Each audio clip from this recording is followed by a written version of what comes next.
მოგესალმებით, ეთერშია BMG Auto Show ნიკა შელიასთან და გიორგი დანელიასთან ერთად. დღეს გადაცემაში იხილავთ. როგორ გაუცრუა Ferrari მიმედები ავტოენთუზიასტებს? ეს ნამდვილად არის ის იშვიათი Ferrari, რომლის კოპირებასაც ჩინელებიც კი არ იკადრებენ. განვიხილავთ Mazda-ს სავარძლების გათბობას, რის შედეგადაც რამდენიმე ადამიანმა დუნდულების დამწრობა მიიღო. პირველი ქართული დამოუკიდებელი გუნდი კოლხი ჯიარტის შეუჩერებელია. საფრანგეთში მოპოვებული 4,000 შემდეგ გუნდი ბრიტანეთის ასაღებად მიემართება. გავტესტეთ და მოგიყვებით თუ როგორი ავტომობილია DC3 Crossback-ი. Top-Speed-ის გუნდმა ჩვენი BMW დაქოქა. ავტომობილის ტიუნინგის პირველი ეტაპი დასრულებულია. სტუმრად გვეყოლება სამრეწველო და სატრანსპორტო საშუალებების დიზაინერი ზვია ციკოლია. განვიხილავთ ახალი Ferrari Luce's დიზაინს. გადაცემას ვიწყებთ ავტომოყვარულებისათვის სამწუხარო სიახლით. ალბათ ყველამ ნახეთ Ferrari-ის ახალი მოდელი Luce, რამაც ძალიან დიდი აჟიოტაჟი გამოიწვია ზოგადად ავტომოყვარულებში და არა მარტო ავტომოყვარულებში. როგორ შეიძლება და ვისაც შეეძლო, როგორ შეეძლო, სულ ყველამ, ასე ვთქვათ, ბჭყალებში სიტყვიერი შეურაცხყოფა მიაყენა ამ ავტომობილს. არ დაინდო არც მისმა კონკურენტებმა, Lamborghini-მაც კი დაუწერა ესეთი მადლობაო. და არ ვიცი, ძალიან დიდი მოლოდინა იმედი მქონდა რომ რაღაც საოცრება სასწაულს ნახავდით, მაგრამ BYD რო გაჯობებს ფასით, პერფორმანსით და დიზაინით, არ ვიცი. არც პაპის დალოცვამაც უშველა ამ ავტომობილს. ჩემი აზრით იმ ცოდვას იმკიან კიდევ იტალიელები პაპი რო ამერიკული ავტომობილი დგას. დოჯრამით ხო? ფაქტია რომ Luce სრული კრახი განიცადა.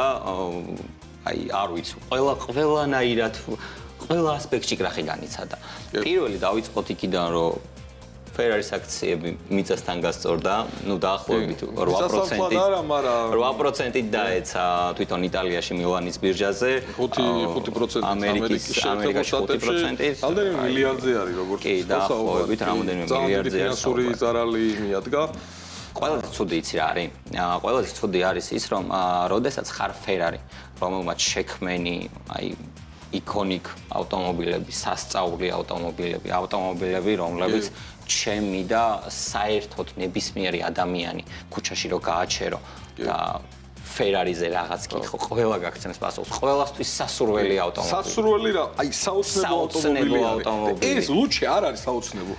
არასდროს არ ვიოცნებებ მე BYD არის ჩვეულებრივი, ანუ BYD ჯობია. BYD-ზე კიდე შეიძლება იოცნებო იმ Jaguar. ძალიან ცუდი არის, რომ ესეთი ავტომწარმოებელი ესეთ შეცდომაში შედის და ესეთ რაღაცას ქმნის. არც მე მაინტერესებს ძალიან ის პროცესი რა, ის დიზაინი ვინ დაუდასტურა, როგორ ანუ ეს ადამიანი ბატონი ჯონათან აივი იყო Apple-ის დიზაინერი, რომელმაც შექმნა iPad-ი, iPhone-ი, Apple Watch-ი და ესეთი რაღაცები და სხვათა შორის ბევრმა მიამსგავსა და მეც მიმამსგავსე, შენ გახსოვს Apple-ს რომ მანქანა უნდა გამოეშვა. კი, ძალიან გავს იმ ავტომობილს. გეთანხმები, ახ გამახსენდა და გეთანხმები მართალი. კი, ძალიან გავს და მე მაკეთკენ წავიდი რომ აი ეს რო ყოფილიყო Apple-ის ავტომობილი, ყველასთვის მისაღები იქნებოდა. და ძალიან მაგარი მანქანა იქნებოდა. მაგრამ Ferrari რო ამას აკეთებს, თან $640,000 რო ღირს. რატომ უნდა გადაიხადო $640,000 მაგაში, როცა შეგიძლია? უყურებ ვიზუალურად, აი Ferrari-ის ლოგოები რო დამალო და მიაკრა Apple-ის ლოგო და აი $30,000 დაადო ფასი, კი, ყველა იყიდის. რეალურად მე მგონი მაგ ავტომობილის რეალური ფასი $30,000-ია მეტი არ უნდა ხდეს არანაირად. ხო, ლოგო ღირს დანარჩენი. შეგიძლია BYD იყიდო $30,000-ში, დანარჩენი ფულით წახვიდე და რაიმე შიდაწვის ძრავიანი Ferrari იყიდო და აი გაერთო ისია. ორი ისეთი ძალიან მაგარი Ferrari მოგივა მაგის ფასში. ხო, მე ვფიქრობ, რომ უფრო რაღაც აზიის ბაზრისთვის იყო მაგ ავტომობილის გათვლა, მაგრამ ანუ იმდენად ცუდი რეაქცია მოყვა ხალხისგან, რომ ეგ ავტომობილი всё მოკვდა, ჩაფლავდა.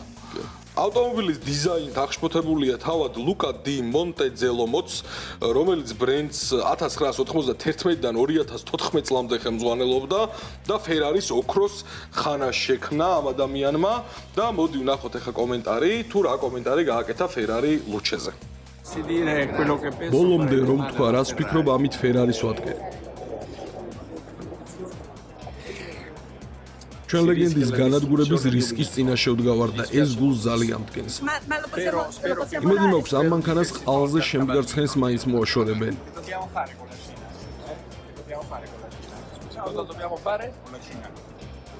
ეს ნამდვილად არის ის იშვიათი Ferrari, რომლის კოპირებასაც ჩინელებიც კი არ იკადრებენ.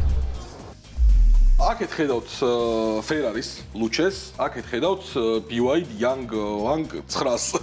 ცოტა ესეთი უცნაური სახელები აქვს ამ ჩინელ. მოდი ჩავშალოთ რა, ეს ავტომობილი ღირს $230,000. Ferrari ღირს $640,000. ცხენი ძალებს რაც შეეხება 1306 ცხენი ზალა აქვს ამას, 1035 აქვს Ferraris. აჩქარება 2 და 3, 2 და 5. მაქსიმალური სიჩქარე 300 კმ/სთ, 311. ძალიან დიდი სხვაობაა და ვიზუალურად მე ბევრად მირჩევნია ეს ავტომობილი ამას. აი, არ ვიცი, შეჯამება რო გავაკეთოთ, ჩემი აზრით, ეს არის 2026 წლის ყველაზე დიდი ჩავარდნა. ჩინურ მანქანებსაც ნუ შევეხეთ აქ რაღაცები და ვარემ თქვათ რომ ჩინეთი გრძალავს ავტომობილის გადაწოლილად მართვას. ანუ ჩვენთან BMW-შნიკები როგორც დადიან, აი ესე.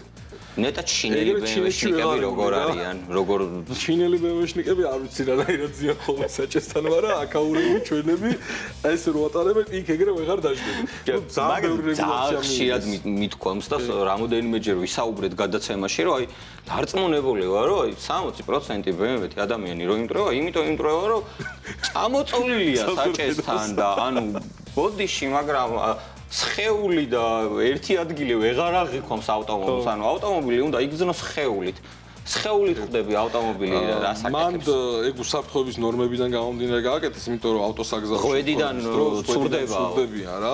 ხო, ანუ ეგ მარტო არ ეხება მძღოლს. გზავრებზეცაა საუბარი, იმიტომ რომ ძალიან ბევრი ჩინური ავტომობილი რაც შეიქმნა, ეხლა უკან სულ ყველას აქვს, იცი, გადაწიე საზურგი, სკანი გადავიდა, ფეხები შემოალაგე, კი, კომფორტულია, კარგია, მასაჟი გაგიკეთა იქ რაღაცა ვარძე, მაგრამ ავტოავარიის დროს რისკი ძალიან დიდია. ისაც ეხლა ახალი კვლევა ჩატარდა რაღაც და ზოგადად ქალები უფრო ზიანდებიანო მამაკაცებზე მეტად ავტოსაგზაო შემთხვევების დროს.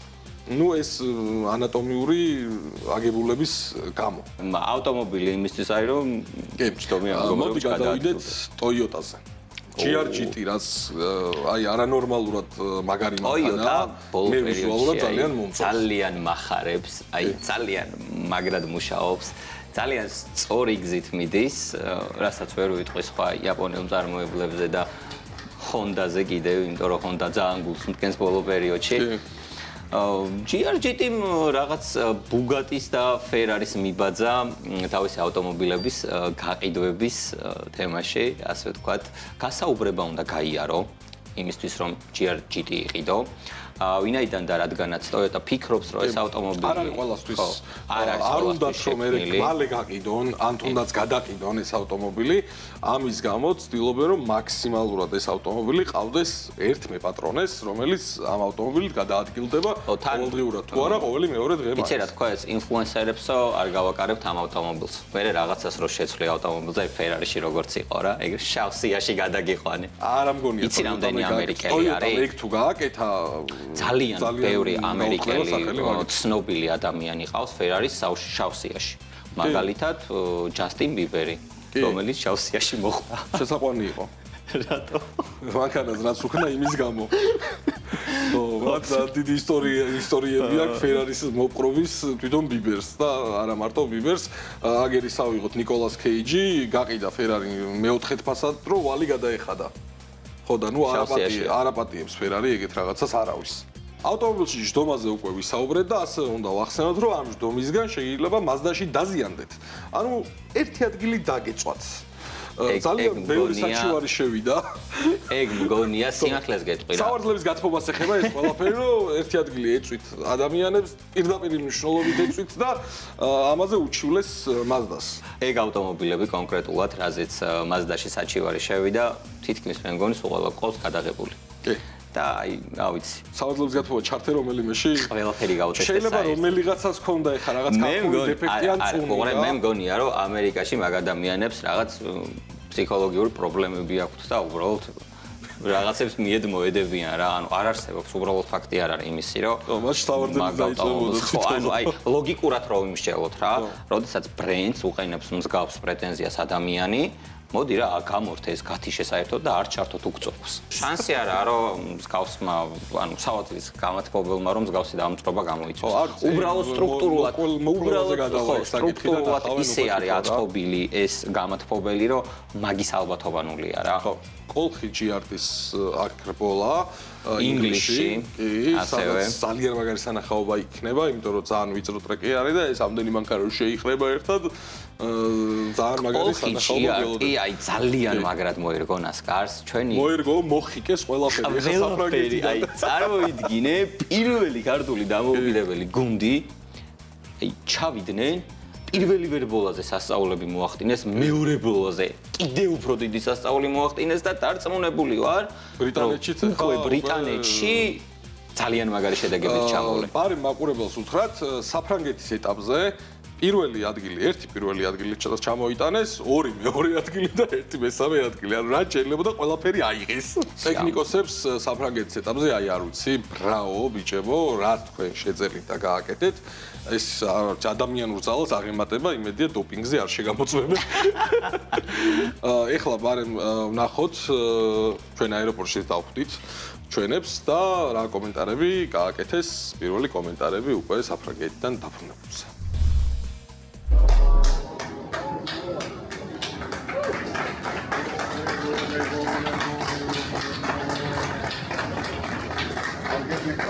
რო ჩავედით კვალიფიკაციაზე ვერ ვიარა, იმიტომ რომ ყოველთვის გაგუფჭდა და ვერ ვთავდი მეოთხე მეხუთე ჩქარეში.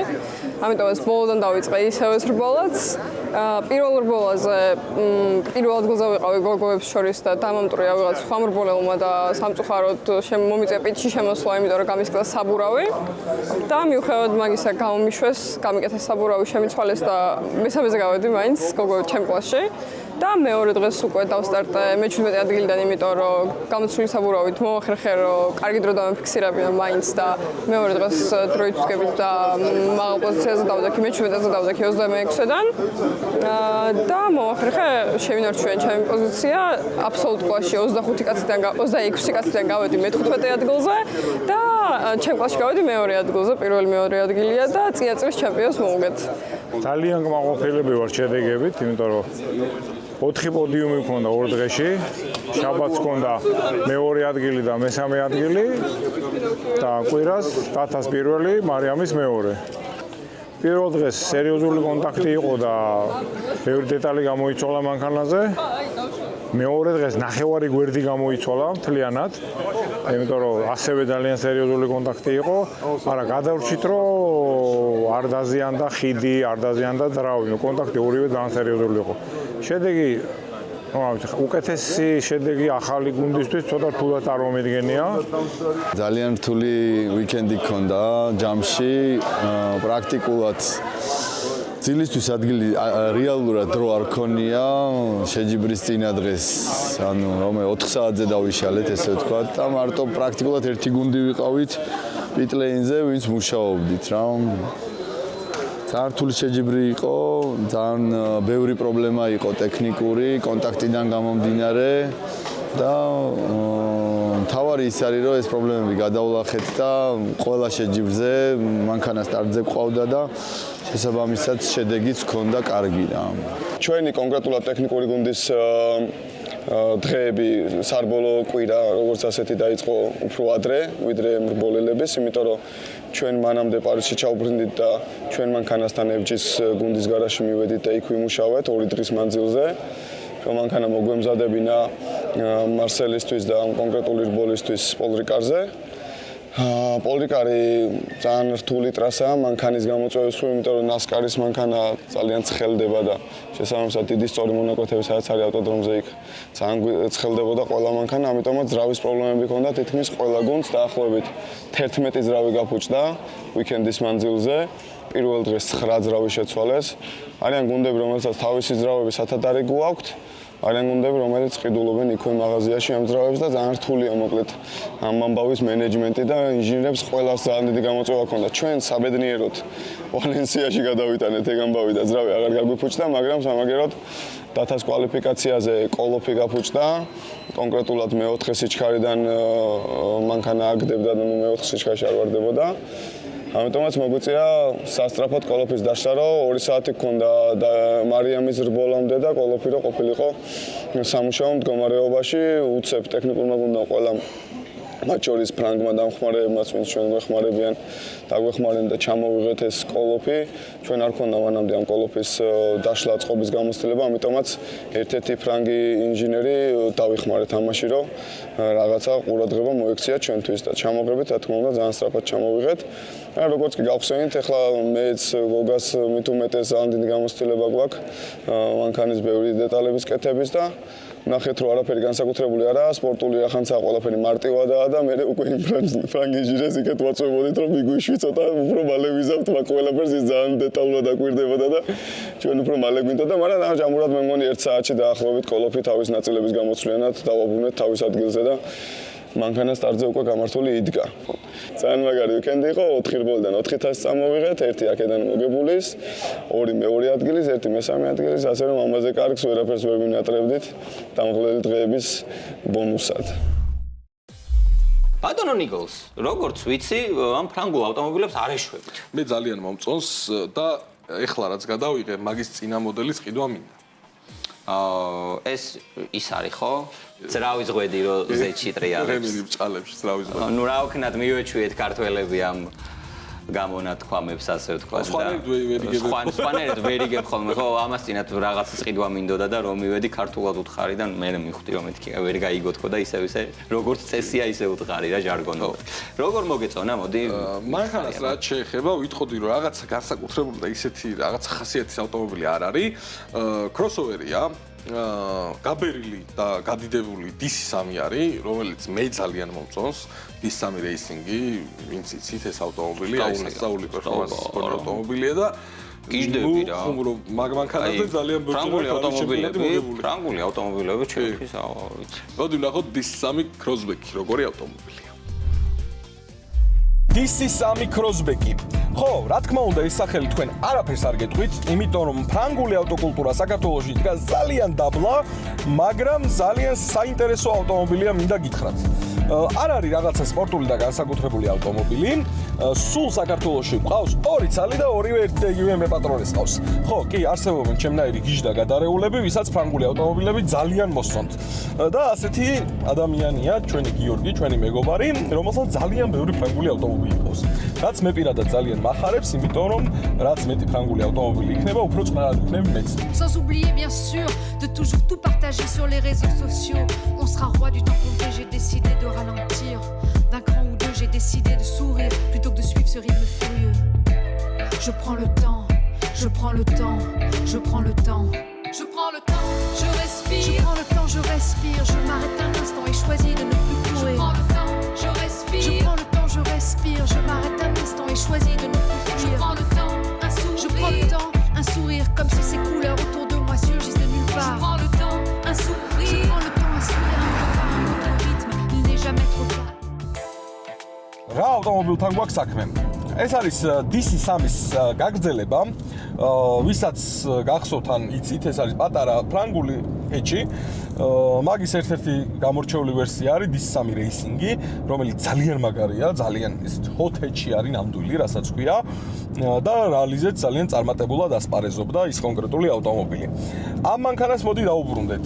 არსებობს რამდენიმე ვარიანტი ამ ავტომობილის, ქართველები როგორც მოიხსენიებთ, სოჩიკი, ანუ სოუჩიკ, ესე ქვია, არის მერე Grand Chic, ეს კონკრეტული ვერსია და არის მერე ოპერა. რაღაც სახელში ვერ ჯდებიან ბოლოს, ოპერა ცოტა ისეთი არა, ჩიკ და ოპერა, მაგრამ ხო, ის უფრო მძლავრი ვარიანტია ამ ავტომობილების. გვყავს ასევე ელექტრო ამ კონკრეტული ავტომობილის და ასევე დიზელზე მომუშავე არსებობს ეს კონკრეტული მოდელი. ეს არის რომბი edition-ი, რაც ნიშნავს, რომ ყველაფერი ინტერიერში არის რომბის ფორმის. წინა პანელი, შუშების სასაწევი, საჰაეროები, საჭეზეც პატარა რომბი კი გვაქვს და ხო, ესე არის გადაწყვეტილი. ძალიან ფუტურისტული ვიზუალი აქვს და შიგნით რო ვჯდებით, გონია რომ 1-20 წლით წინ ვართ წასულები. მართვას რაც შეეხება ძალიან უცნაურად სასიამოვნო სამართავია, რასაც არ ველოდი.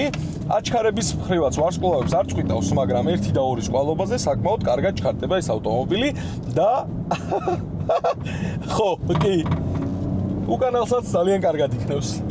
ხო, ის რაღაცა ფრანგული ჰოთეჩის ხასიათი აქვს და რაც ყველაზე კარგია, მუხრუჭი აქვს ძალიან კარგი, როგორც ყველა ფრანგულ ავტომობილს. ჩადის ასფალტში, რასაც ქვია.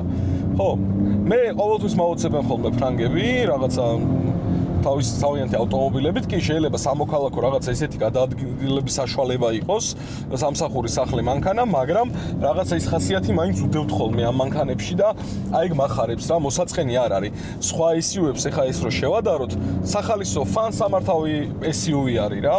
ანუ არ მოიწყენ ამ ავტომობილში, ქალაქგარეთაც რო გახვალ, რაღაცა კარგად ისე სახალისოდ გადაადგილდები და ეს მომწონს ამ ავტომობილში. ხასიათიანი ავტომობილია რა. ხო, სხვადასხვა ძალიან უცნაური არის ის, რომ ამ საფასო კატეგორიაში პრემიუმ სალონი მოგდის, პრემიუმ აუდიო სისტემა მოგდის, head-up display მოგდის, რაც ძალიან კარგია. კიდევ საინტერესო ის არის, მეგობრებო, რომ ამ ავტომობილს 5 ვარსკვლავიანი შეფასება აქვს უსაფრთხოებაში. კი, არ მოგესმათ. 5 ვარსკვლავიანი შეფასება. ერთ-ერთი საუკეთესო ავტომობილია ამ კუთხითაც. ხო, ძალიან უსაფრთხო მანქანაა. თვითონ ავტომობილი საკმაოდ ეკონომიურია, საკმაოდ ემოციურია, არ ველოდი. აჩქარებაც ნორმალური აქვს, მაგრამ მე უფრო მანევრირება მომეწონა ამ ავტომობილის. ძალიან კარგად უხვევს. სხვადასხვა პატარა რადიუსში ძალიან კარგად ტრიალდება და აი ესე გზაზეც საკმაოდ კარგად და მყარად უჭირავს თავი. ცოტა ცანცარა არის, როგორც ყველა ფრანგული ჰოთეჩი, მაგრამ აი როგორი ტიპი არის, ცით, აი რისი გაკეთება გინდა გეუბნება რა, აუ მოდი რაღაცა ცოტა შევსრიალდეთ მოსახვევში და აი როგორც შეუძლია მოყვება რა. ცოტა მსუქანა ის არის, რა ქვია, DC3 არის, ოღონდ ელასტიური. მსუქანა ელასტიური DC3 არის. მაინც რო ფორმაშია რაღაც ხრი რა, უკვე აი ფეხბურთელები რო არიან, აი კარიერას აი დიდი ხნის წინ რო დაანებეს თავი, მერე ცოტა რომ მოიმატნენ და ფორმაში აღარ არიან, მაგრამ მაინც ის არის, რა ქვია, შეუძლიათ რა, კარგად თამაში, აი დაახლოებით ეგეთი ტიპის ავტომობილია. არა, ბრავო.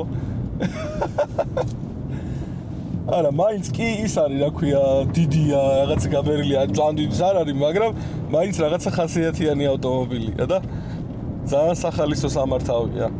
ანუ ასე ვთქვათ, ვერ მოიწყენთ ამ ავტომობილში მინდა გითხრათ. ძალიანაც გაერთობით და აი უკანა ნაწილი რომ მიაქ მოსახვევებში ჩქარა თუ მოგივიდა, იმასაც მარტივად იმორჩილებ, იმიტომ რომ კარგად გრძნობ ავტომობილს.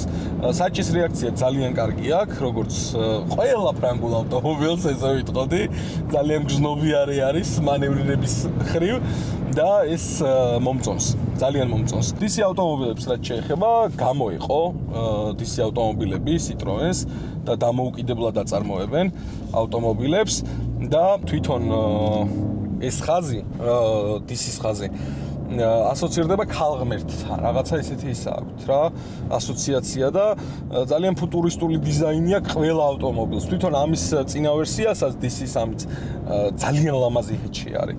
აი ულამაზესია, პატარაა, კოხტაა, აგრესიული ვიზუალი აქვს, აი ეს რაღაცა რალის ხასიათი აქვს, იმ მანქანას აქვს. აი არ ვიცი რატომ, მაგრამ ყველა ფრანგულ მანქანაში ვხედავ აი იმ რალის ხასიათს. აი მართვადობა ისეთი აქვს ფრანგულ ავტომობილებს, რომ აი არანორმალური გიჟდები რა. ესეც კი რაღაცა ეგეთი ხასიათის ავტომობილი, აი საერთოდ არაფერ კავშირში არ უნდა იყოს. მაგრამ აქ და აი ძალიან მომწონს.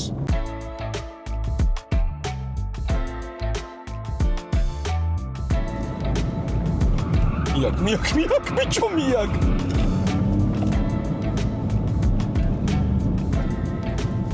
კარგი ხარ.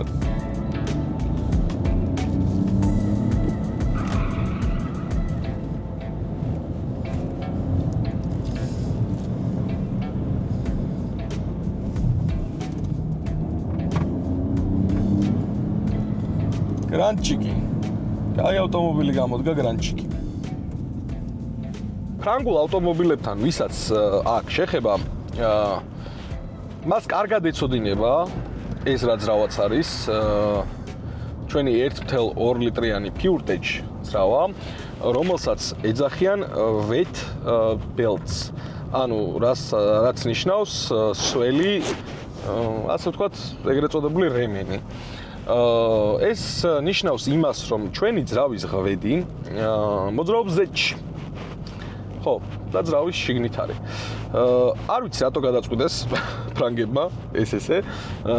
რამდენიმე მიზეზი არსებობს, რომ ვითომ უფრო ეკონომიური იყოს ძრავი, უფრო კომპაქტური იყოს, ზომებშიც უფრო პატარა იყოს, რაღაცა მსგავს გადაწყვეტილებამდე მივიდნენ.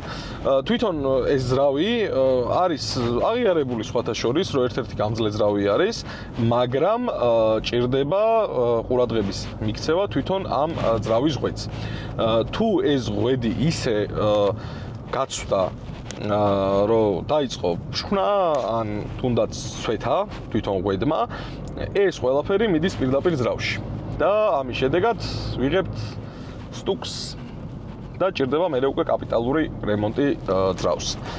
ეს რო არ მოხდეს, უნდა ვაკონტროლოთ ხოლმე აუცილებლად ყოველ 60,000-ზე უნდა შეიცვალოს ხოლმე ძრავის ღვედი და ვისაც გააქვს სურვილი რომ შეიძინოთ მსგავსი ავტომობილი, აუცილებლად უნდა შეამოწმოთ ხოლმე ეს ძრავის ღვედი. რა მდგომარეობაშია ეს? ერთ შეხედვით შეიძლება არ გამოჩნდეს და დასჭირდეს რაღაცა ხუფის მოხდა, რომ ჩახედოს მექანიკოსმა და ნახოს რა მდგომარეობაში არის ძრავის ღვედი. საერთო ჯამში DC3 Crossback-ი უფრო სტილური მანქანაა, ასე ვთქვათ, ვიდრე სპორტული ან პრაქტიკული crossover-ი. ისეთი ავტომობილია, რომელსაც ხალხი ხშირად იმიტომ ამჩნევს, რომ სხვებისგან ძალიან განსხვავებულად გამოიყურება.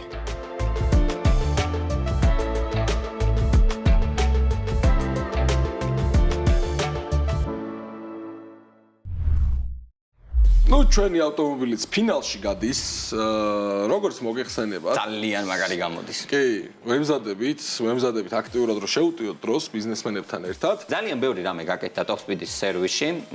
ეხლა დარჩენილი გვაქვს ძალიან ცოტა პატარა წვრილმანი რაღაცეები ლოტუსის იდეოლოგიას მიუყვებით. მაქსიმალურად ვამსუბუქებთ. თუ საჭირო გახდა, მე რაღაცებს კიდე მოხსნით გარეგან ვიზუალის დეტალებს. თუ უფრო აჩქარება მე ძალიან მაინტერესებს, ახლა მოდი უცებ ვნახოთ ვიდეო და მე ძალიან საინტერესო სტუმართან ერთად დაგიბრუნდებით სტუდიაში. მოგესალმებით Top Speed-დან, როგორც იქნა შემოვაგორეს ჩვენი ლურჯი რაში Top Speed-ის სივრცეში. მოკლედ, მოგიყვებით ახლა რას ვაკეთებთ და როგორ ვაკეთებთ, უნდა გავამზადოთ ტრეკისთვის. საბოლოოდ უკვე ყველამ გაიგო, მე მგონი, რისთვის იქნება ეს ავტომობილი. ამ ავტომობილით უნდა იარონ ქართველმა ბიზნესმენებმა ტრეკზე, ერთმანეთში უნდა შეეჯიბრონ დროში. პირველ რიგში იმისთვის, რომ ტრეკზე მოსახვევებში სავარძლიდან, ანუ ქარხნული სავარძლიდან არ გადმოვარდეთ, ასე ვთქვათ, გვჭირდება რა თქმა უნდა, ეგრეთ წოდებული კოვში. ნამდვილი კოვში და არა პოლუ კოვში. რა თქმა უნდა, იმისთვის, რომ ავტომობილი კომფორტული სამართავი იყოს, გვჭირდება საჭე, რომელიც ძალიან დიდი არჩევანი არის Top Speed-ში, არის ყველანაირი ფორმის, ზომის, ფერის, როგორიც თქვენ გაგიხარდებათ. და ასევე Top Speed-ის მეორე სართულზე თუ ახვალთ, ორიგინალი საჭეებიც არის, ვინც წუწუნებთ ხოლმე რაღაცეებზე, იმაც აყურადღებოთ. ასევე გვჭირდება სპორტული საჭის დასაყენებლად ეგრეთ წოდებული გადამყვანი, რომ სპორტული საჭე მოვარგოთ ჩვენს ავტომობილს. რა თქმა უნდა, ტრეკზე სიარულს თუ აპირებთ, აუცილებლად გვჭირდება ღვედები, რომელსაც აუცილებლად უნდა გქონდეს ომოლოგაცია, არასდროს არ შეიძინოთ ომოლოგაციის გარეშე ღვედები ყოველთვის იყიდეთ ომოლოგირებული.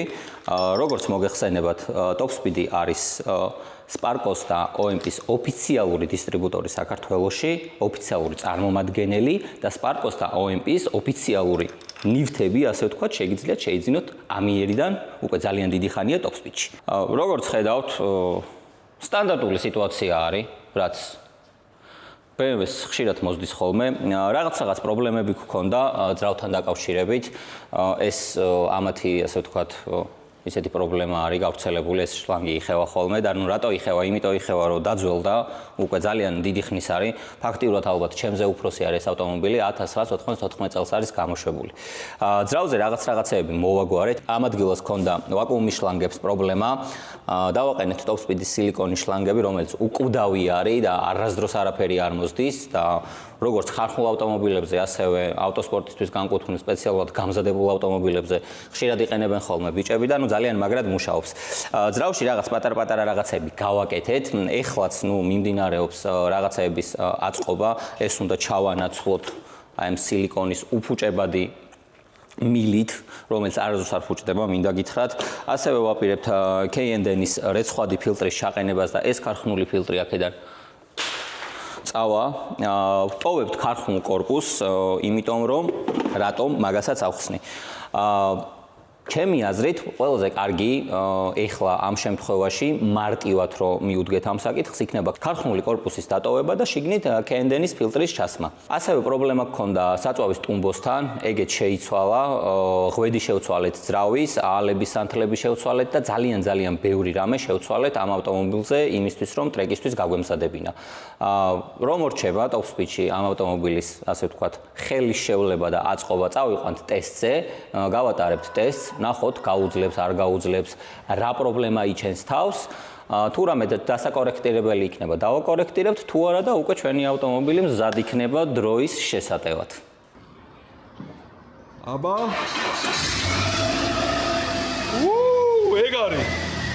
ეგ არის. დაიქოქა.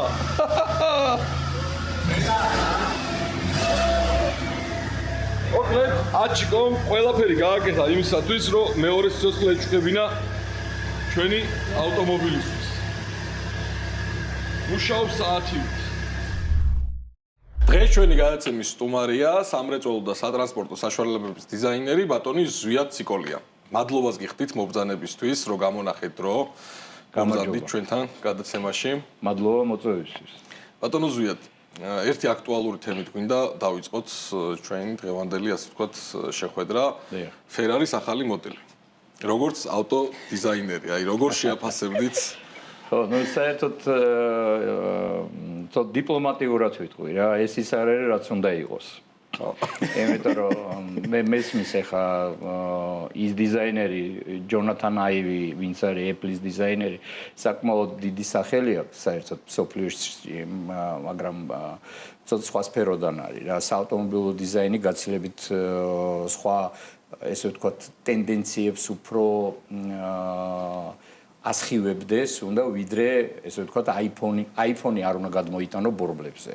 პირდაპირ, იმიტომ რომ სამომხმარებლო პროდუქცია და ელექტრონული პროდუქცია სხვა რამ არის და სხვანაირად გამოიყურება, სხვა მასშტაბები აქვს, სხვანაირ ემოციებს უნდა იწვევდეს და გაცილ მეტად უფრო ფუნქციონალური ნივთი არის, ვიდრე ემოციონალური რა და ჯონათან ივის ესე ვთქვათ პროდუქცია დიდი ემოციებით არ გამოირჩევა. ერთი რაც მახსოვს 2000-იანების დასაწყისში ქონა ფერადი Apple-ები როცა მოიგონეს ის მართლა ძალიან ემოციური იყო.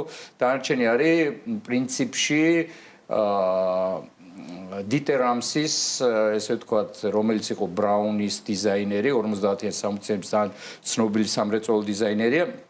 იმის თანამედროვე ვარიანტია და არც მალავს მაგას რომ იმისი ელემენტებია გადმოტანილი და დიტერ ამსის ელემენტები გადმოიტანა ზუსტად Jaguar-მა და რაც მოუვიდა ნახეთ რომ პრაქტიკულად კომპანია განადგურდა იმიტომ რომ 97%-იანი ვარდნა ჰქონდა და კიდევ ერთხელ ვამბობ სამრეწველო დიზაინის რაღაც ელემენტები შენ შეგიძლია გადმოიტანო მანქანაში ანუ აქ საუბარი მიდის სტილისტიკაზე და შეგიძლია გადმოიტანო მაგრამ არა ესე კომპლექსურად როგორც ახლა Ferrari-მ გააკეთა და ხედავთ კიდევაც რომ სიტყვაზე BYD-ის მე-9 მოდელი გაცილებით უფრო ემოციურია, გაცილებით უფრო სერიოზული მონაცემებიც აქვს და გაცილებით იაფი ცხირს და Ferrari რომელიც არის ესე ვთქვათ icons რო ეძახიან რა, ანუ ხატი ესე დავარქვათ სპორტული მანქანების მოყვარულთათვის ესეთ რაღაცას არ უნდა აკეთებდეს. ნუ ეს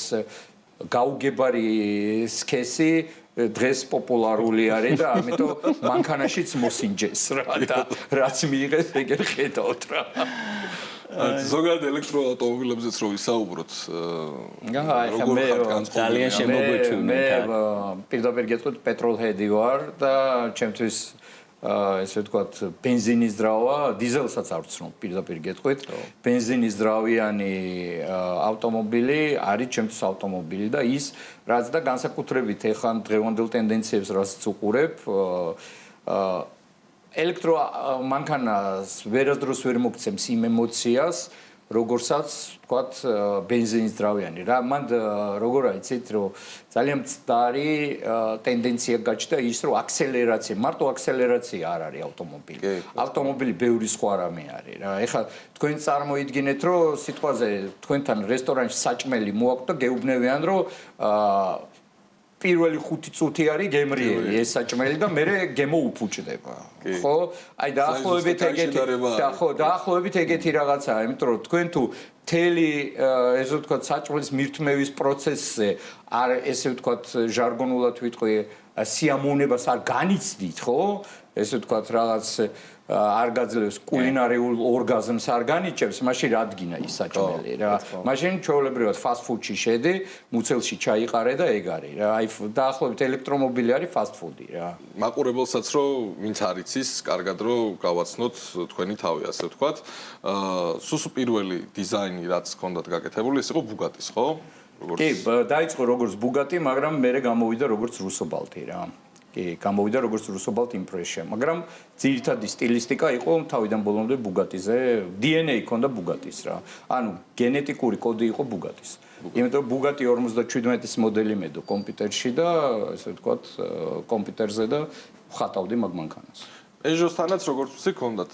კი, პეჟოსთან ორი პროექტი მაქვს გაკეთებული, პეჟო 1007 და ექსტერიერი პეჟო 1007-ის, პლუს კიდევ ერთი კონცეფტი იყო ჰაშორიო, რომელიც ჩემი ესკიზებით გაკეთდა და პლუს კიდევ 37-ის ინტერიერზე ვმუშაობდი. ფრანგულ ავტომობილებს ზოგადად როგორ შეაფასებთ? მეორე მსოფლიო ომის მერე ეგეთი გამოხმაურება პრესაში არაფერს არ ქონია, როგორც Citroen 19-ის DS19-ის გამოჩენას ავტოსალონში. ყოველთვის ორიგინალობით გამოირჩეოდა, იგივე თქვა რომ აიღოთ ახლა Renault 5 როა იყო საკმაოდ სერიოზული ავტომობილი იყო, მაგრამ სერიოზული კვალი დატოვა. იგივე Renault 4-იც როა იყო, მაგრამ Peugeot 205 როა იყო, თქვა Peugeot 206 როა იყო, Peugeot 406 როა იყო, 405, 605, მაგათმა საკმაოდ სერიოზული კვალი დატოვეს. ისე რომ ყოველთვის ჰქონდათ რაღაც საინტერესო, მაგრამ ნუ რაღაცა დღევანდელ ეპოქაში ამ გაერთიანებებმა და გლობალიზაციამ მიიყვანა იქამდე, რომ საკმაოდ რა ისიც მთლიანობაში რო გითხრათ, არა მარტო ფრანგულ მანქანაში, არამედ მთლიანობაში რო გითხრათ, ძალიან ცოტა ბრენდი თუ გამოირჩევა, ესე ვთქვათ, თავის დიზაინით და სტილისტიკით.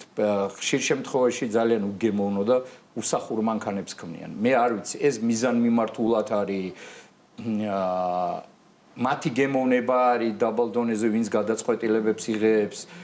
თუ რა ხდება ვერ გეტყვით რა. ეხლა დარწმუნებული ვარ რომ დიზაინერებს გაცილებით უფრო საინტერესო პროექტები აქვთ, რომლებიც ესე ვთქვათ რჩება ფურცელზე და არ არის ჩაშებული. იგივე შეგიძლიათ ვთქვათ ცნობილ გერმანულ ბრენდებზე ვრცელდება იგივე ხო და ისე რომ ხო ისეთ საშინელებებს აკეთებენ რომ პრაქტიკულად მოკლეს მთელი ესე ვთქვათ გერმანული დიზაინის მცნება. ახალი Renault 5 რო გამოუშვეს ელექტრო. დიახ. ნახე, მე მაგალითად ვიზუალურად ასეთ ვისე მომეწონა რა, საინტერესო ტიპაჟი არის. მithumet ეს ისა ხელის მუხრუჭი აქვს, გამოსაკაჩი უკანა წამყვანია, ისა რაღაც საინტერესო მანქანა. მე ვფიქრობ რომ უფრო მარკეტინგული ხრიკი იყო ეს ყველაფერი რა. უსაფრთხოების კარკასი, აი რაღაცა, აი ეგეთი რაღაცა მაინც რო გაიკეთებინა, ძალიან მაგარი იქნებოდა ფერაში რა. აი ხა მაგ Renault 5-ში რო სიტყვაზე იდოს ერთი 220-230 ცხენის ძალიან ძრავი, მერწმუნეთ, შიდა წვის ძრავი, ბევრად უფრო მიმზიდველი იქნებოდა, ვიდრე ეგ რაღაც მაგაში ვფიქრობ გააკეთებენ, სოფს გააკეთებენ. ყავთ ძალიან საინტერესო BMW-ის მოდელი. იზეტა.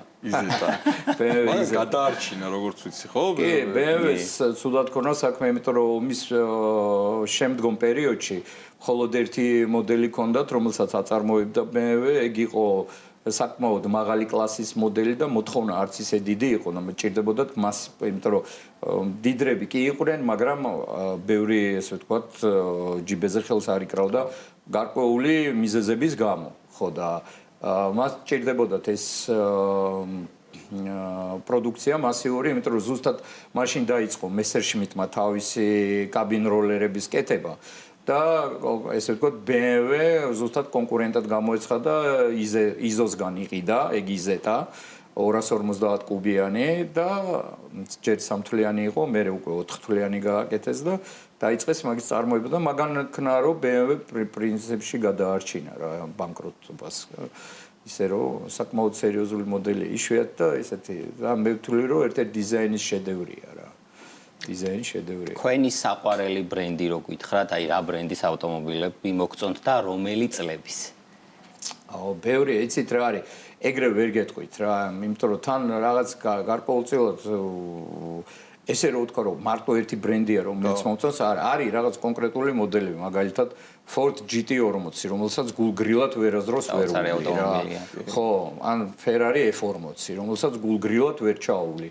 არის Lotus Elise მეორე თაობის, რომელსაც ასევე გულგრილად ვერ ჩაუვლი. Lotus Super 7 არის, ასევე Elani არის. ნუ Lotus ძალიან მიყვარს მე თვითონ რა. Elite არის. აი ძალიან ბევრი მოდელები არის, თქვა Morgan +8 არის. კიდე რომელიც სასწაული არის, ხო? ძალიან მაგარი, მაგრამ ბევრი არის ხა.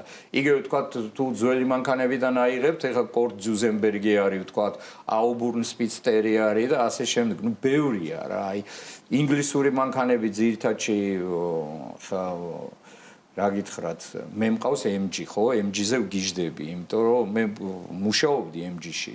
ჩინეთში, შანხაიში როცა მუშაობდი, MG-ში მუშაობდი და საინტერესო ერთი ისტორია იყო მაგაზე კიდევ ის რომ ძირითადში MG-ზე მუშაობდა ისინი მეუბნეოდნენ რომ არა Rowe-ზე იმუშავე იმიტომ რომ Rowe იყო უკვე Rover-ი გადაკეთებული რა და Rowe-ზე იმუშავე ეგ ბრენდი ვის რა შეაინტერესებს და ვეუბნები ამას უფრო მეტ პერსპექტივა აქვს ვიდრე იმას რაც გამოვიდა პრინციპში ეგრე არის ხა MG საწვევია დაიქოქა ეხლა ძალიან კარგად ჩვენთანაც MG საწვევია კი MG საწვევია ისე რომ ბევრი ბრენდი ესე ვერ გეტყვით იგივე თქვენ რაც ბრძანეთ ხა მე Fiat-იც ყავს X1 წილადი 9 გიჟდები მანქანაზე, ეგეთი მანქანა არ არსებობს უბრალოდ რა, ისეთი მაგარი მანქანა არის. რამდენი ავტომობილი ყავს? ეხლა ნუ რა ვიცი, ძირითადში სულ ეგეთი საკოლექციო ავტომობილებია, კი, რა ვიცი, რა არ ვიცვლი ხოლმე, რა ესე ჩემი თელი რა გითხრათ, შემოსავლები მაგაში მიდის რა. ზართული ავტომოყვარულობა ზართული არის. ხო, პირდაპირ გეტყვით ახლა. ცხოვრობ ოთახნახევრიანში, ხო და არა მაქვს ესე ვთქვათ, დიდი მოთხოვნა იმაზე, რომ ეხლა წავიდე და რაღაცა ისინი ძვირადღირებული ტანსაცმელი არა, მაგრამ ეგეთ მანქანებზე პრინციპში სულ ეგეთი ძველებური მანქანები რა. რეტრო სტილი? კი, კლასიკა რა, ძირითადში კლასიკა, რომელიც ნამდვილ სულს ატარებს ავტომობილების რა. თანამედროვე მანქანებიდან მხოლოდ Porsche მყავს რა და დანარჩენი პრაქტიკულად სულ ეგეთი ძველებური და სულ რაღაც ან კარბურატორი უნდა დაარეგულირო ან რაღაცა ანთების ესე ვთქვათ სისტემა ან რაღაცა ეგეთი რა. იაპონურ ავტომობილებზე რას ფიქრობთ? სამწუხაროა რომ დღეს უკვე ის აღარ არის იაპონური ავტომობილი რაც ადრე იყო რა და იგივე ვთქვათ ხა მე მახსოვს Honda, Toyota, ეგენი Mitsubishi 80-იანებში, 90-იანებში ესე ვთქვათ რა ხარისხის და რა საიმედოობის